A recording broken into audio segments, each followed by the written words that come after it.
Voilà, bienvenue à chacun et chacune pour notre culte de ce soir, vendredi 29 avril, dernier vendredi du mois d'avril. Ça arrive, hein. Et en tout cas, je nous souhaite un moment béni. Bienvenue à chacun, chacune au nom du Seigneur Jésus pour ce culte. C'est lui qui nous a invités, c'est lui qui nous attend, et chacun on est venu de chez soi, entre guillemets, de son lieu, si on veut être un peu encore plus pointilleux. Chacun est là, chacune avec son cœur, et d'ailleurs ouvert ou fermé, ça je ne sais pas. Chacun, chacune est là avec son cœur palpitant ou brisé, plein de futilité ou tristement vide, mais nous sommes tous là. Et à chacun, on veut encore se laisser dire cette parole, et en tout cas l'entendre, et à chacun il est dit, à chacune il est dit, venez, vous qui êtes bénis de mon Père, venez, car le royaume de la vie est pour vous, et pour toutes celles et ceux qui viennent comme vous. Alors le Seigneur est compatissant, notre Dieu est miséricordieux, il relève celui ou celle qui est tombé, il redonne des forces à celui ou celle qui est faible et lui permet ou elle lui permet de marcher d'un bon pas. Sa grâce, sa paix et son pardon te sont donnés. Amen. Et on va louer le Seigneur ensemble. Je ne vous cacherai pas que j'aime bien chanter, je joue de la guitare, et peut-être que vous connaissez quelqu'un d'autre qui aime bien chanter, qui joue de la guitare, qui est ici assez régulièrement, hein, que je connais très bien aussi. On fait un petit coucou à Yann, hein, il va peut-être voir la vidéo, et peut-être il va donner son cœur à Jésus quand il va écouter la vidéo, on ne sait jamais. Hein. En tout cas, on lui fait un petit coucou. Il est en retraite à Saint-Hubert. Et je crois que c'est avec Daniel Marguerat. Donc voilà. Et je vous invite à chanter. Alors, on peut se lever à chaque fois pour chanter et de pouvoir l'honorer par le chant et lui dire ce qu'il est pour nous. Je pense que c'est un classique, hein.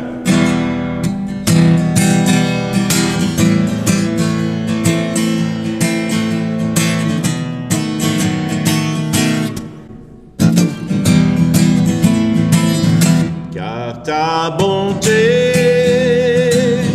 vaut mieux que la vie, car ta bonté vaut mieux que la vie. Mes lèvres célèbrent tes louanges, j'élèverai mes mains en ton nom.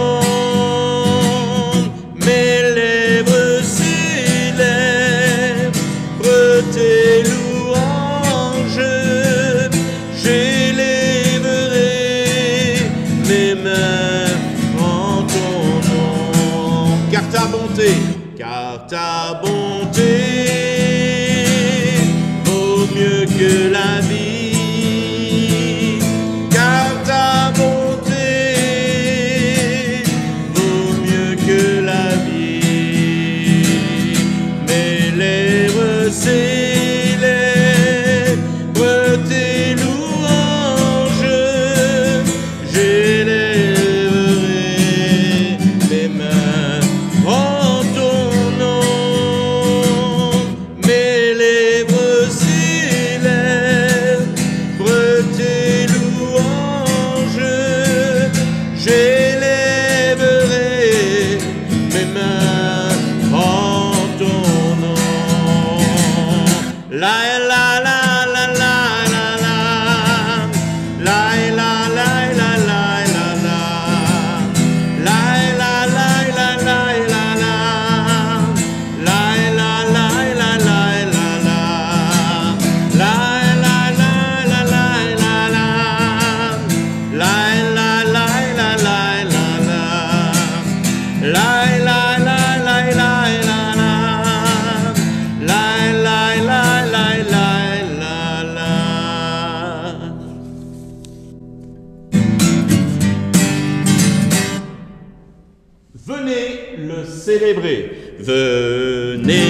venez le célébrer, son grand amour, venez le chanter, le Fils de Dieu est venu donner la vie.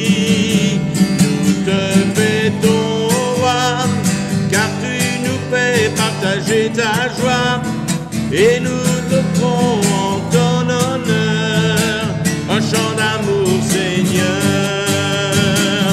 Venez le célébrer, célébrer, célébrer, chanter, célébrer, chanter notre roi. Venez le célébrer, célébrer, célébrer, chanter, célébrer, chanter notre roi. Venez le célébrer, venez le célébrer, son grand amour, venez le chanter, le Fils de Dieu est venu donner la vie. Nous te fêtons, roi, car tu nous fais partager ta joie, et nous offrons en ton honneur un chant d'amour, Seigneur. Venez le célébrer, célébrer, célébrer, chanter, célébrer, chanter notre roi. Venez le célébrer, célébrer, célébrer, chanter, célébrer, chanter notre roi. Et je vous invite à je vous invite à reprendre place. Pas le nous, sinon je vais m'asseoir aussi. Et de pouvoir nous mettre à l'écoute d'une parole de louange qu'on retrouve, en tout cas, c'est une partie du psaume 90 dans la traduction parole de vie, et de pouvoir se dire, conduis-nous Seigneur dans la louange pour que de nous rayonne l'espérance. Seigneur, fais-nous comprendre que notre vie est courte, alors notre cœur sera rempli de sagesse. Ta colère va durer jusqu'à quand, Seigneur? Reviens, aie pitié de tes serviteurs. Dès le matin, remplis-nous de ton amour, et nous chanterons, nous crierons de joie toute notre vie. Pendant des années, tu nous as punis, et nous avons connu des années de malheur. Maintenant, change-les en années de bonheur, que nous puissions voir tes belles actions, que nos enfants découvrent ta beauté. Seigneur notre Dieu, répands sur nous ta douceur, rends solide le travail de nos mains. Oui, rends solide le travail de nos mains.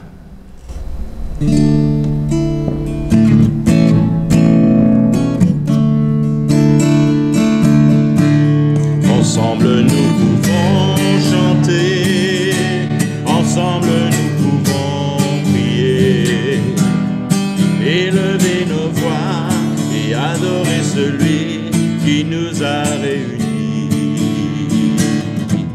Ensemble nous pouvons, ensemble nous pouvons porter nos fardeaux, nos joies et proclamer l'amour que Dieu met dans nos vies. Tous ensemble,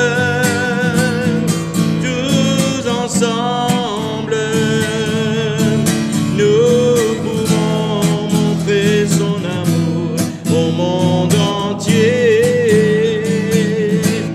Ensemble nous pouvons chanter, ensemble nous pouvons prier, élever nos voix et acclamer celui qui nous a réunis.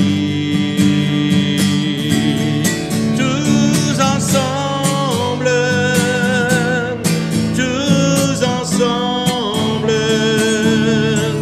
nous pouvons montrer son amour au monde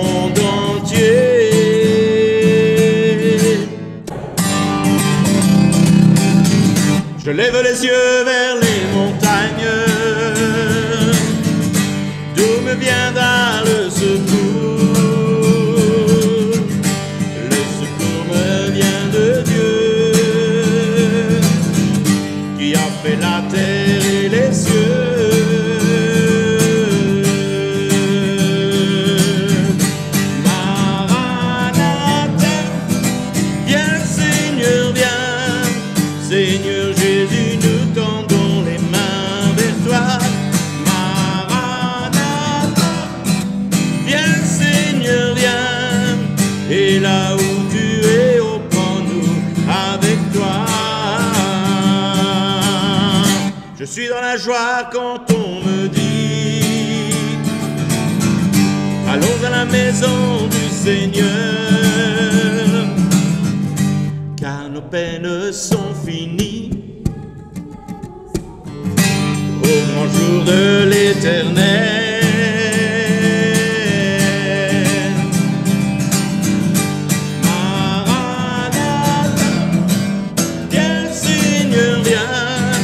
Seigneur Jésus, nous tendons nos mains vers toi.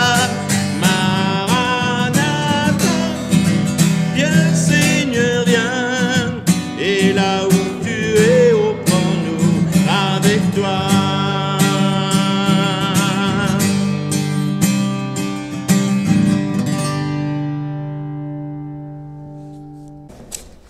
Voilà, c'est une joie aussi de pouvoir nous mettre à l'écoute autrement d'une parole qui peut nous atteindre. Ça, les plans de Dieu, on ne les connaît pas. Et je pense qu'une des façons où Dieu peut nous atteindre par une parole, c'est aussi par des histoires, des contes. Et donc, histoires pour petits et grands. Oh, je dois avoir les yeux qui font comme ça.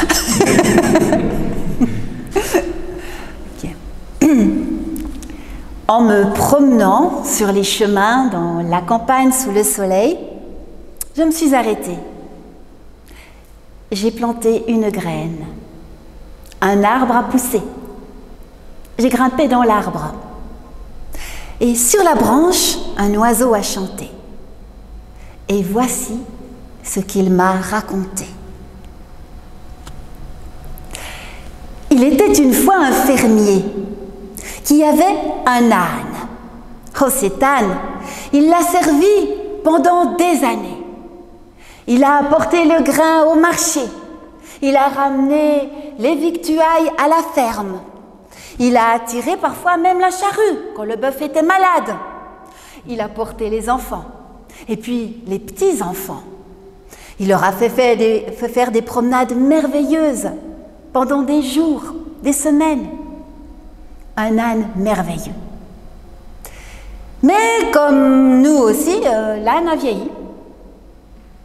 Les années ont passé et il s'est un peu rabougri. Ses pattes ne le portaient plus très bien. Il n'entendait plus très bien non plus. Et puis il ne voyait plus très bien.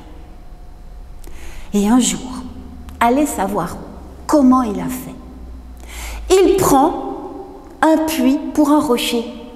Et il grimpe sur la margelle. Et bam, il tombe au fond du puits. Un puits à sec. Il commence à appeler au secours, en âne. Bien sûr, le fermier accourt. « Oh, mon pauvre vieux, mais qu'est-ce qui t'a pris? Qu'est-ce que tu fais là au fond? Comment je vais faire pour te sortir de là ?» Et tous les voisins accourent aussi, en entendant les cris désespérés de l'âne. Ils sont là, tous autour. Oh là là, ça va être compliqué de le faire remonter. Et puis voilà qu'il y en a un qui a une idée lumineuse. Écoute, ton âne, il est vieux. Il a déjà bien servi. Il est tout ratatiné. Il n'entend plus, il ne voit plus. Profites-en pour l'enterrer. Et on va chercher les pelles. Et voilà qu'on commence à jeter des pelletées de terre sur la pauvre bête, là, qui continue à crier. Mais tout à coup, sous les yeux ébahis des fermiers, on voit l'âne qui, peu à peu, remonte sur chaque pelletée de terre qu'on lui jette. Il remonte, et enfin, il arrive à sortir du puits. Ils ont fait une drôle de tête. Ils sont partis chez eux un peu honteux. Et lui, l'âne, eh bien, il a continué pendant encore de longues années à profiter des carottes du potager. C'est ce que l'oiseau m'a raconté. Alors je suis descendue de l'arbre, j'ai marché sur le chemin Et je suis venue vous le dire à vous.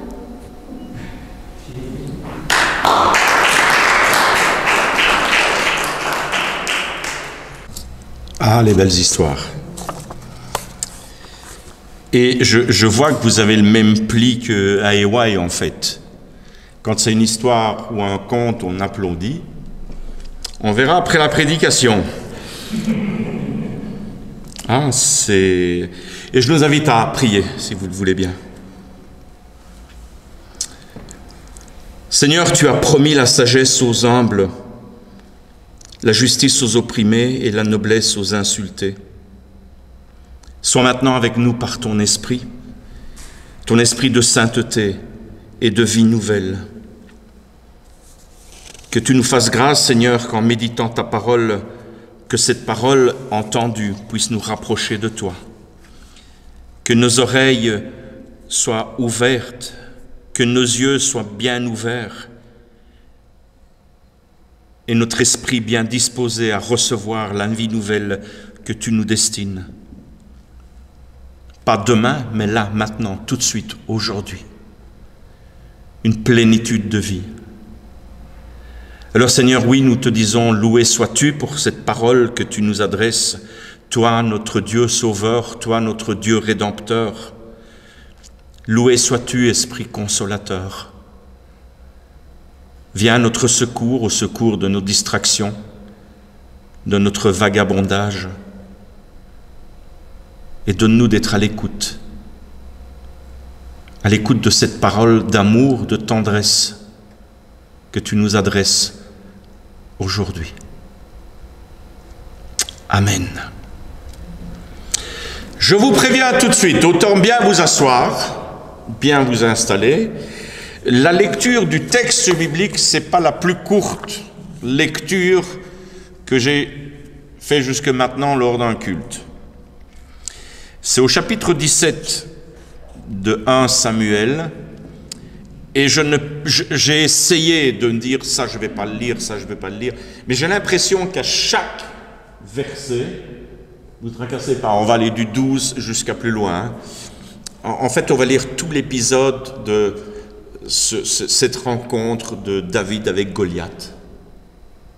Mais je me dis, à chaque verset, il y a quelque chose qu'on entend, qu'on apprend.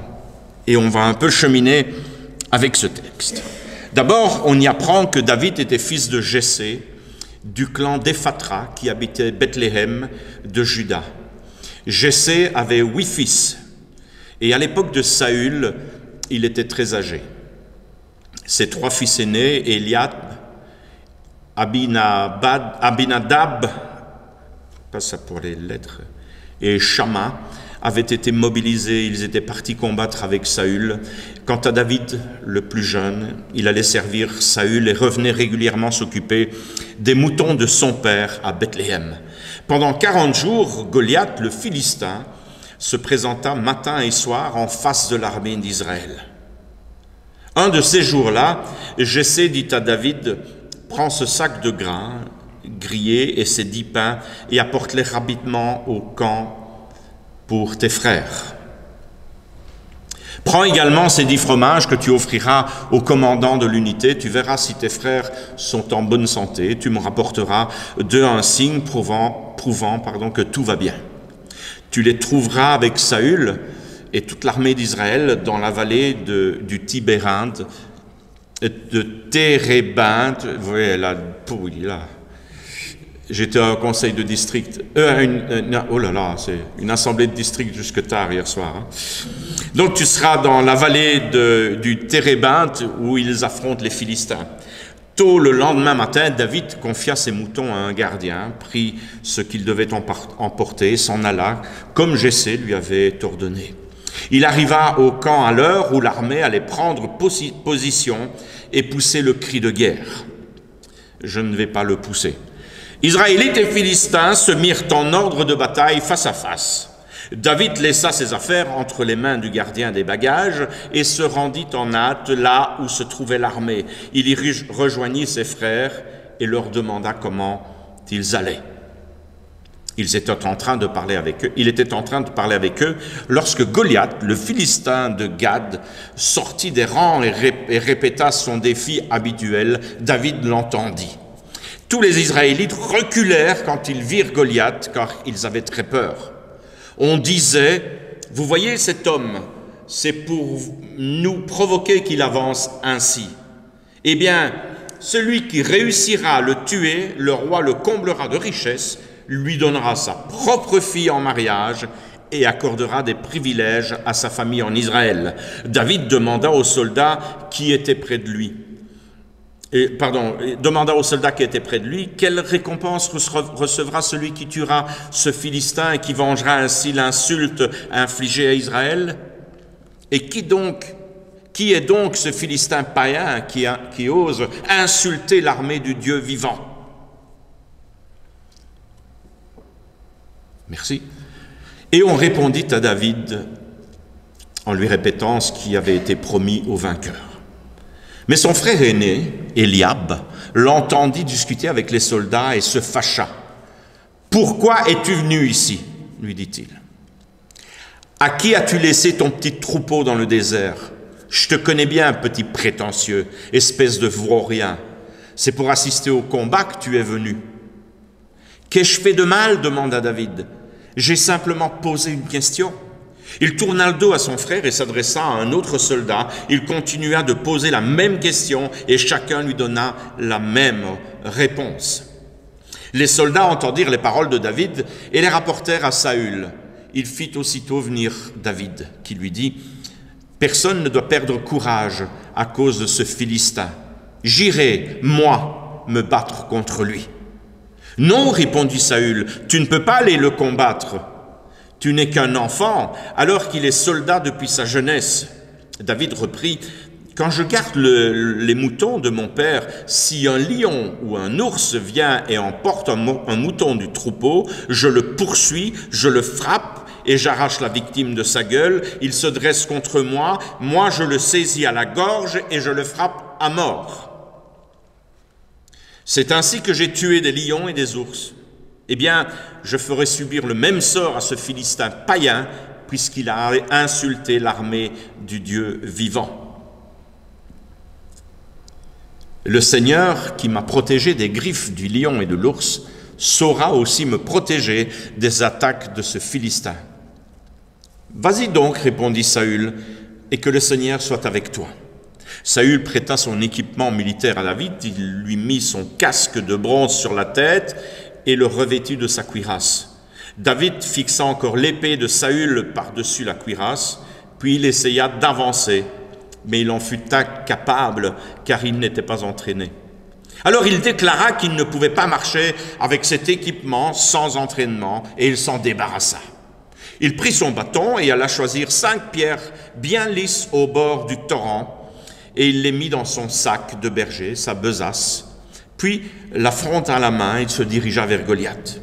De son côté, Goliath, précédé de son porteur de bouclier, s'approchait de plus en plus de David. Il examina David et n'eut que du mépris pour lui, car David, jeune encore, avait le teint clair et une jolie figure. Et Goliath lui cria, « Me prends-tu pour un chien, toi qui viens contre moi avec des bâtons? Maudit sois-tu par tous les dieux des Philistins. Viens ici que je donne ta chair en nourriture aux oiseaux et aux bêtes sauvages. » Toi, répondit David, tu viens contre moi avec une épée, une lance et un sabre. Moi, je viens armé du nom du Seigneur de l'univers, le Dieu des troupes d'Israël que tu as insulté.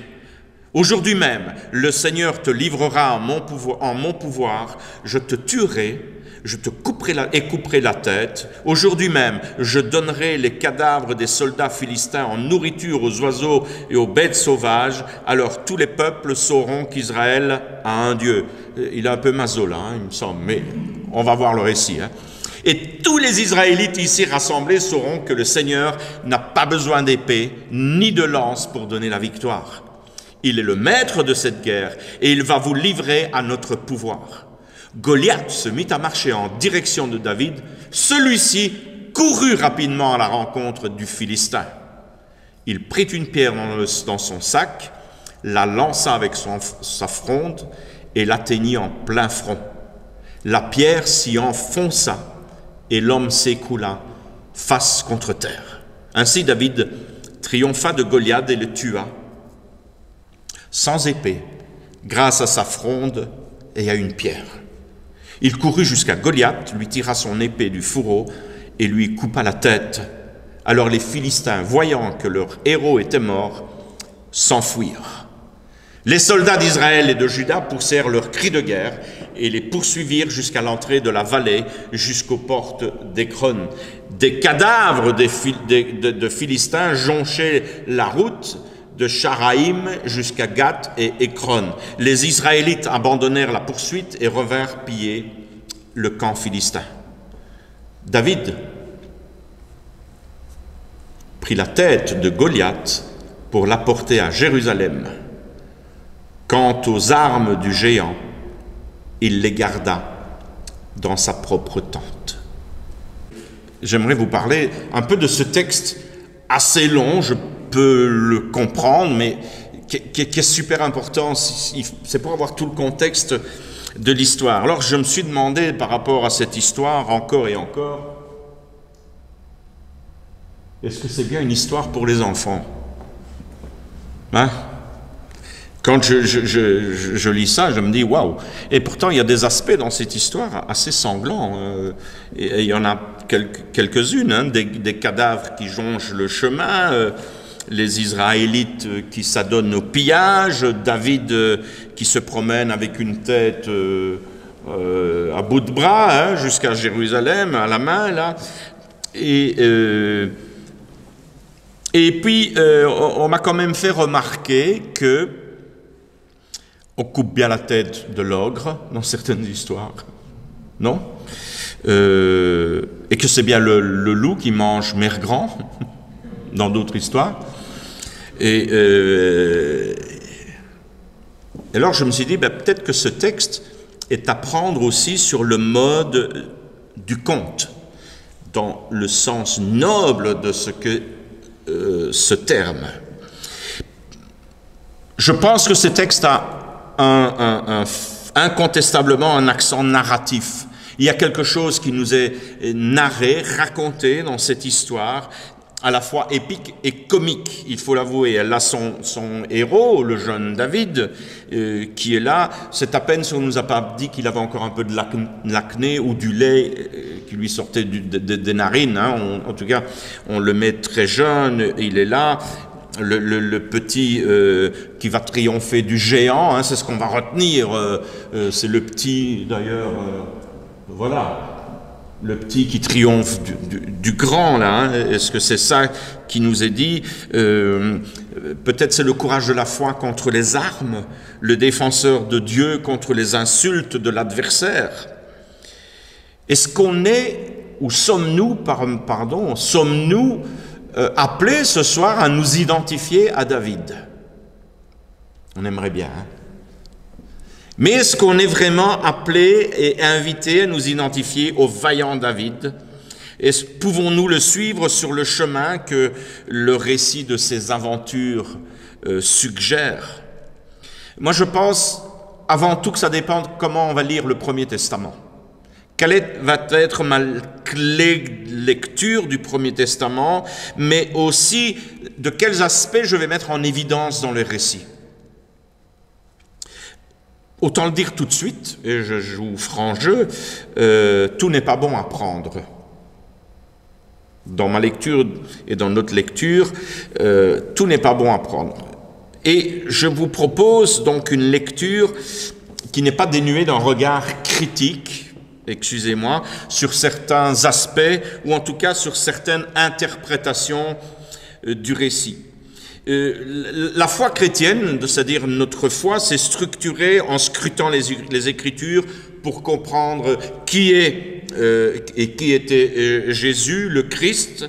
Et certains ont lu d'ailleurs le Premier Testament en cherchant des éléments qui annonçaient le Christ, des figures qui le préparaient ou qui préfiguraient justement ce que le Christ accomplirait. Alors dans cette perspective, on peut comprendre, et peut-être nous l'avons entendu, ou peut-être nous sommes toujours, et on le pense fermement, que David est devenu la figure par excellence qui annonce le Christ.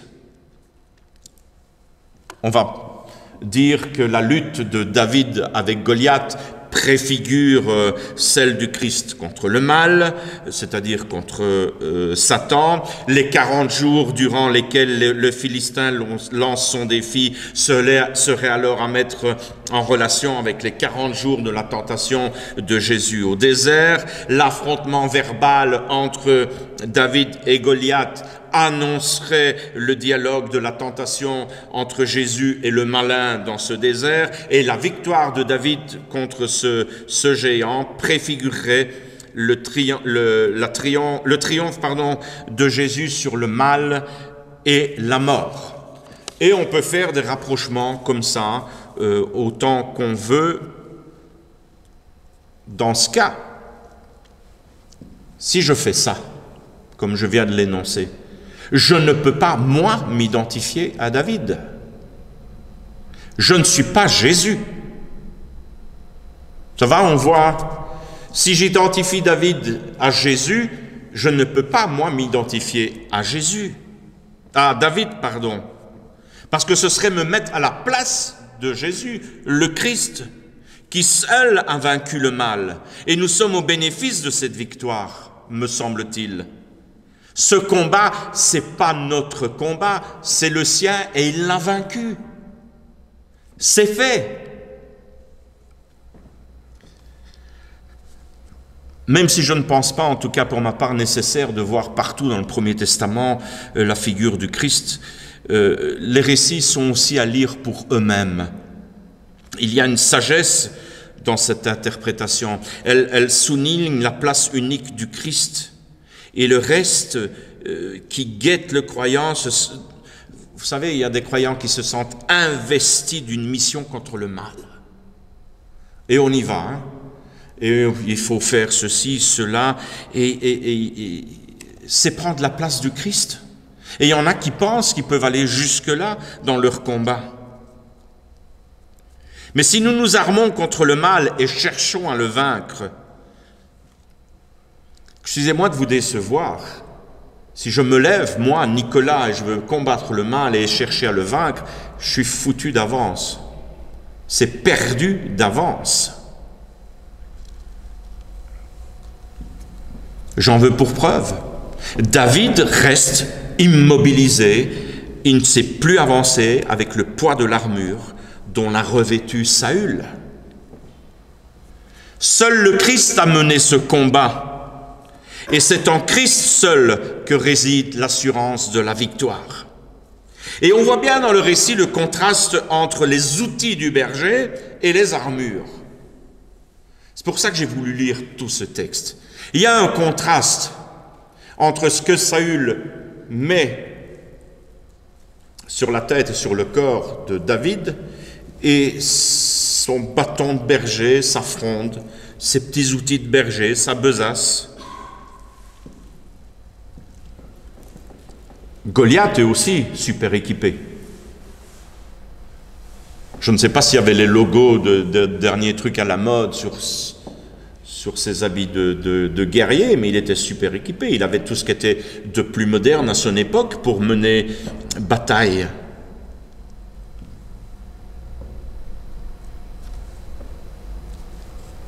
Pourtant, le roi veut faire revêtir sa cuirasse à ce berger. C'est la cuirasse du roi. Sans nul doute, elle est de qualité supérieure. Je suppose invincible, comme tous les rois. Ils pensent qu'ils sont invincibles. Mais David est tout frêle, d'après le texte, tout jeune. Saül est un grand gaillard, castard. Alors il faut voir, hein. C'est pas du sur-mesure, c'est « Ah, tu veux faire... ben tiens !» Et le voilà équipé pour aller affronter, en tout cas croire qu'il va affronter le géant de cette manière, Mais le texte nous apprend que David est paralysé par cette armure. Il ne sait pas avancer, il est immobile. Et quand on n'avance pas, il y a un dicton qui dit « Celui qui n'avance pas, recule ». Je suis toujours demandé comment ça se fait, mais celui qui n'avance pas, recule. Et j'essaye, parce que des fois j'essaye de traduire les dictons en italien dans ma tête pour voir si je ne peux pas me raccrocher à ma langue maternelle, mais même pas. Mais en tout cas, il est immobile, paralysé, impossible pour lui. Qu'est-ce qu'il fait? Il s'en débarrasse. Et David d'insister, et le narrateur aussi d'ailleurs, sur l'absence d'armement. David affronte Goliath avec son propre équipement, c'est-à-dire son bâton de berger, sa fronde, son sac, sa rapidité et sa précision. Il ne faut pas les oublier. Et on a une confrontation entre David, le passionné,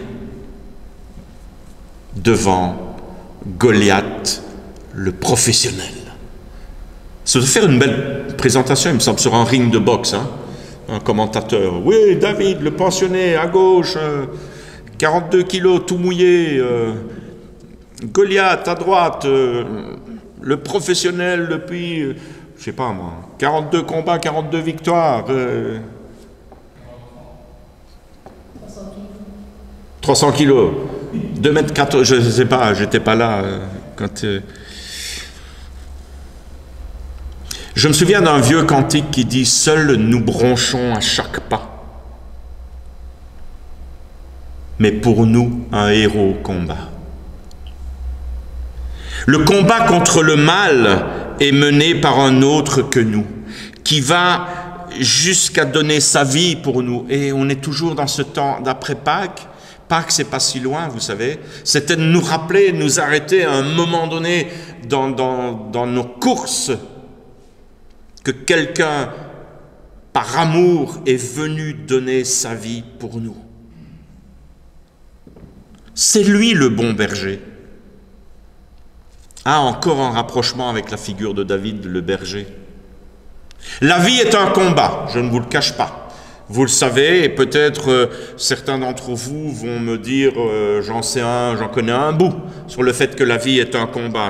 Il n'y a pas de souci. Sans cesse, on est confronté à l'adversité, à l'adversaire, celui qui veut nous faire trébucher, celui qui cherche à nous séduire, à nous corrompre. La vie est La vie est un combat dans lequel nous sommes les uns et les unes et les autres tentés de nous armer, de nous munir de toutes sortes de défenses, d'armures, de nous blinder. La vie est un combat qui nous mène à fourbir nos armes, nos futiles armes, dérisoires face à la puissance de l'adversaire.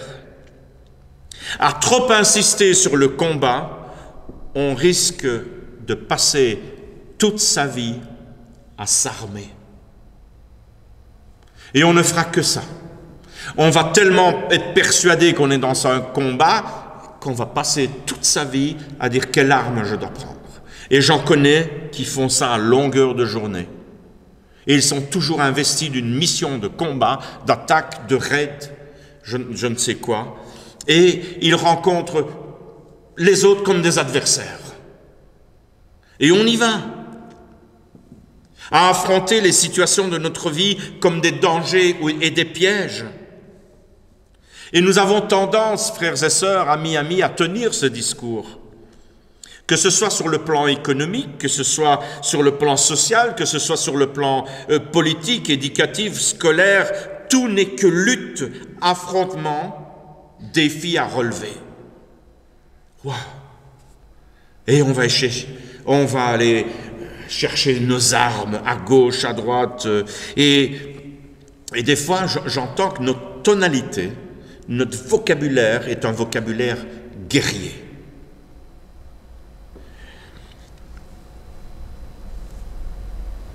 Se battre, combattre, vaincre, conquérir. Vous avez déjà entendu tous ces... Et excusez-moi, voilà, je joue de la guitare, je chante un petit peu, mais je vous assure que dans les chants, des fois, dans certaines communautés, c'est à peine si on ne te demande pas, engagez-vous. Tellement c'est des chants qui appellent à aller à ce combat et ceci, cela. Et aujourd'hui, travaillant encore un peu avec les jeunes, je me dis, mais quelle pression on met sur leurs épaules à nos jeunes. Faut te battre dans la... Vous entendez bien cette expression? Et il faut te battre dans la vie, hein. Hein, il faut y aller, quoi. Il faut que tu sois prêt. La vie est un dur combat. Mais des fois, je me dis, oula, je l'ai très probablement utilisé déjà, non, Joël? Toi qui vis avec moi.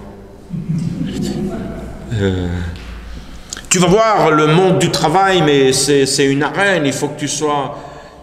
Ouh là là, c'est qu'un exemple. Hein. Mais voyez, on a toujours ce langage qui est là. Et la seule manière de répondre à la difficulté d'être soi dans le monde contemporain, on pense que c'est celle-là, apprendre à se battre.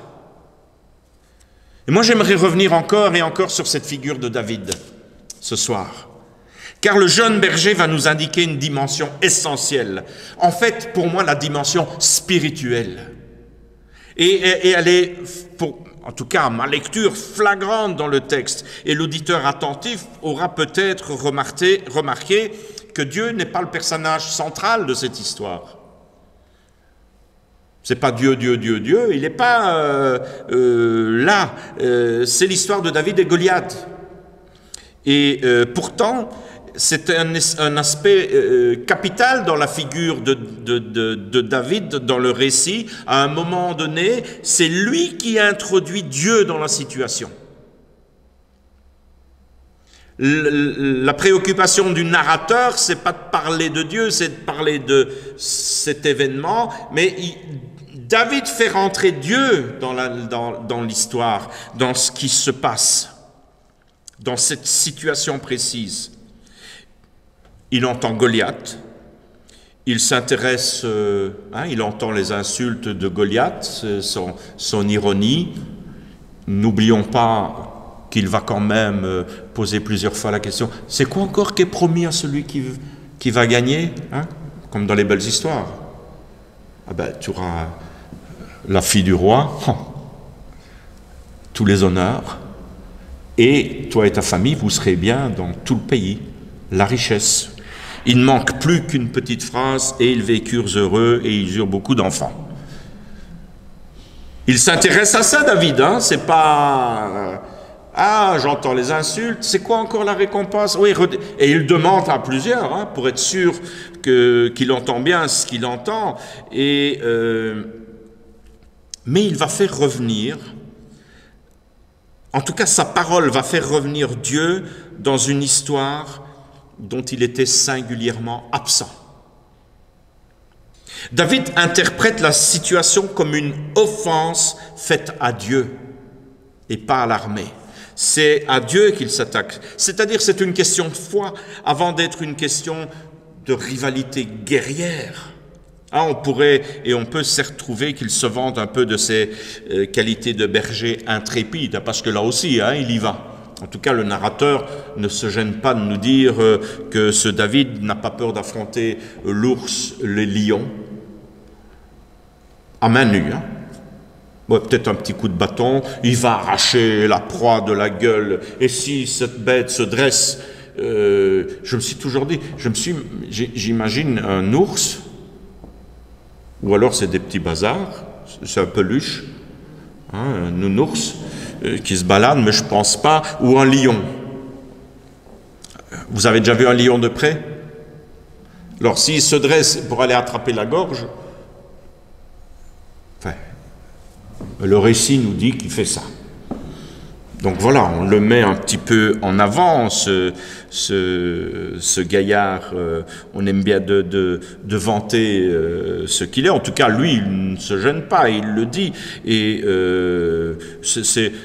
D'ailleurs, il y en a même qui se posaient la question, est-ce qu'il est vraiment intéressé par le mouton qu'il a perdu ou pour aller se mesurer à l'ours ou au lion? Il y en a qui posent la question, hein, parce que c'est ça qu'il met en avant. C'est un peu, vous voyez, moi qui je suis, il est peut-être d'un esprit turbulent. Comment est-ce qu'on dirait aujourd'hui? HP ou non? Turbulent.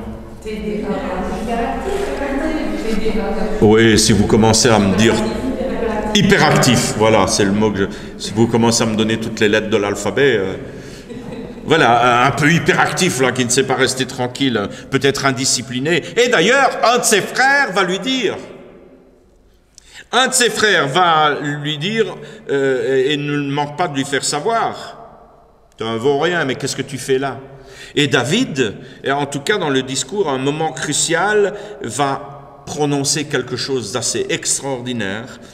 Et c'est un moment crucial dans le récit. David parle de sa confiance en Dieu. Et il va l'afficher. Et il va dire qu'il a cette confiance. Comment est-ce qu'il va dire?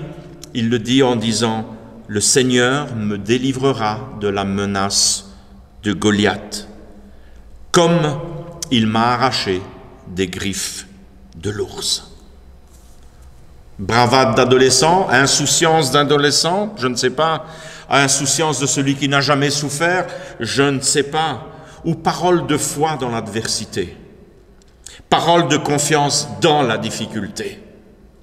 La parole de David, en tout cas, nous amène et devrait et m'amène à interroger mon discours, notre attitude face aux difficultés. Comment est-ce que je réagis? Qu'est-ce que je fais quand les difficultés arrivent et que je dois les affronter dans ma vie? Comment est-ce que je les affronte, ces difficultés? Oh, ce sont peut-être des combats. Je ne dis pas le contraire. Mais vous savez, dans ces combats, l'adversaire n'est pas toujours facile à désigner. Et souvent, on se trompe d'adversaire. Et je fais une petite parenthèse à mes notes, parce que des fois, je me dis, l'adversaire, on pense que c'est souvent mon frère ou ma sœur. Et moi, je dis que c'est jamais mon frère ou ma sœur. C'est pas eux mes adversaires. Je ferme la parenthèse.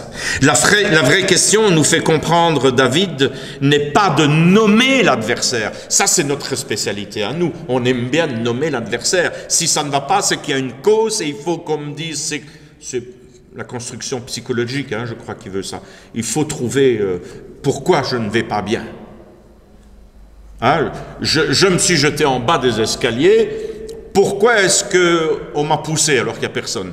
C'est un peu comme ça. On veut trouver vraiment le nom de l'adversaire et ni de décrire les armes. David ne fait pas une description de l'armure ou des armes de Goliath, ni de sa technicité, ni de voir un petit peu comment il veut combattre.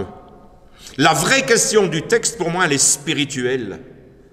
Et elle devrait être que ça. La parole de Goliath est une attaque spirituelle avant tout. Il menace la foi avant tout. Goliath est celui qui nous amène sur son terrain. Regardez le mouvement du texte. Il amène sur son terrain, qui veut justement nous faire voir la vie comme un combat dans lequel il est le mieux armé, le plus dur, le plus fort, le mieux préparé au triomphe. Viens, tu vas voir. Et c'est là qu'est précisément pour moi la question spirituelle. C'est là l'apport spécifique de la parole de David dans ce récit. Qui ira faire taire cet adversaire avec la seule arme qui compte, la confiance au Dieu vivant? Eh oh, ça fait quoi, 3 semaines qu'on se rappelait qu'il est vivant et qu'il est toujours vivant.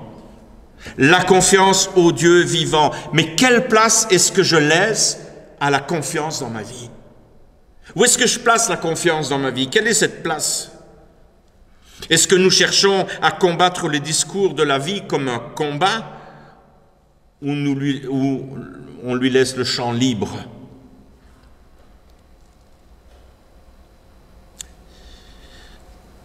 Ne me faites pas dire ce que je n'ai pas envie de dire. Il y a des choses que l'on vit les uns les autres, les unes les autres, qui sont de vrais combats dans la vie, où c'est difficile, où on aurait tendance à baisser les bras.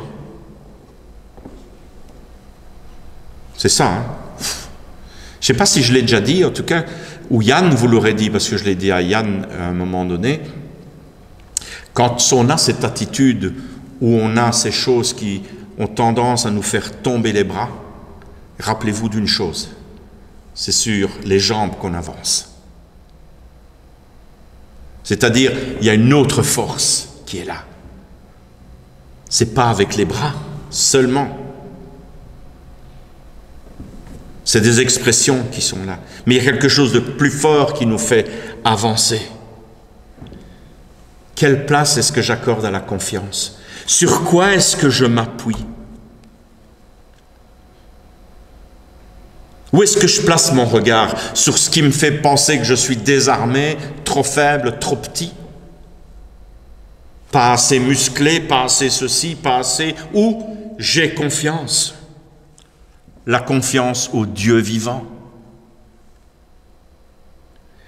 Ma parole, notre parole peut être fragile, dérisoire parfois. Mais l'adversaire est impuissant contre elle. Ma foi est bien chancelante, mais mon appui est stable. Ma foi est chancelante, mais sur lui, sur qui je me base, lui, il est stable. C'est le roc, c'est le rocher. Une confiance d'autant plus fondée que nous savons que le seul combat crucial a été mené et gagné. Par qui? Par un autre que nous. Comment il s'appelle? Jésus le Christ. C'est fait, il a gagné. Dans sa vie, sur la croix, le Christ a mené ce combat contre le mal. Il a été jusqu'à donner sa vie pour chacun, chacune d'entre nous. Et, bonne nouvelle, on s'en rappelait il y a 3 semaines, mais c'est toute l'année qu'il faut s'en rappeler. Il a remporté la victoire. Il est victorieux. Sinon, à quoi ça nous sert de chanter « À toi la gloire » et des chants comme ça, hein? Il est victorieux si je ne le crois pas. Alors, amis, sœurs et frères, nous avons parfois peur des défis et des combats de la vie, alors que ce soit de manière personnelle ou aussi de manière ecclésiale en Église. Des fois, on a peur. Des fois, nous nous sentons démunis devant l'énormité des combats à mener. Soyez sûrs d'une chose. Nous aurons et continuerons à avoir des Goliaths en face de nous. C'est inévitable. Mais on a le choix. Soit je me laisse impressionner et je laisse tout tomber. Ou alors, j'y vais dans la confiance au Dieu vivant. Ça, c'est moi qui choisis. Ou je me laisse impressionner, ou je vais dans la confiance au Dieu vivant. Alors, si nous décidons de faire confiance, si nous savons qu'un autre a combattu pour nous et l'a emporté, je vais m'engager là. Je peux vous promettre ceci. Si on va dans la confiance et qu'on le décide, on sait qu'un autre a combattu pour nous, qu'il a gagné la victoire, on arrêtera d'être paralysé par le poids de nos peurs et de nos armures. Et c'est là la beauté de cette bonne nouvelle de l'Évangile, que notre vie retrouvera du mouvement, de la créativité, de la légèreté. Amen. Et je nous invite à la prière.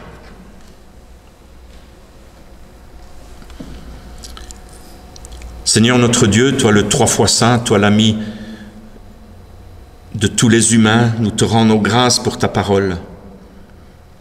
Seigneur, tu as parlé de guerre et de bruit de guerre.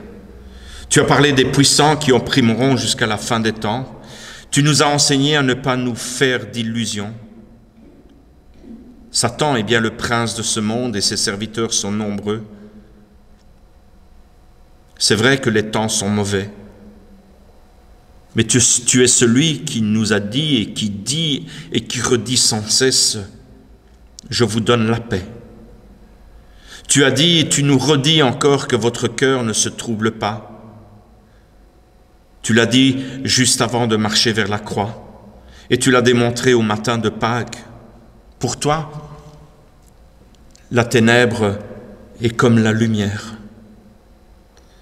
Tu donnes plus que l'espérance d'une nouvelle création pour l'au-delà. Aujourd'hui, tu nous donnes ta paix, une paix pour cette vie-là déjà aujourd'hui. Et tu fais de chacun et chacune de nous des artisans de cette paix. Que ta parole, Père, soit en nous source de vie, lumière dans notre nuit, justice dans le concret du jour et de chaque jour de notre vie. Qu'elle soit force dans notre faiblesse, sel et levain pour chacun, chacune, dès maintenant et à chaque jour nouveau que tu nous accordes. Amen. Nous croyons seuls, mais nous ne sommes jamais seuls. Même quand nous nous sentons abandonnés, il se peut que nos tâches même semblent trop difficiles, insurmontables, mais n'oublions pas ceci. Dieu a promis d'être avec nous et de nous accorder son aide à tout moment. Et il nous confie la tâche d'être ses témoins parmi les hommes et les femmes de notre temps. Il est fidèle, c'est pourquoi nous pouvons aller dans sa paix. Et voici ce qui est inébranlable, malgré nos folies et révoltes, et d'autres traductions disent même nos pires folies ne peuvent rien, la grâce est avec toutes celles et ceux qui aiment notre Seigneur Jésus, le Christ. Amen. Et nous chanterons un dernier chant, si vous voulez bien.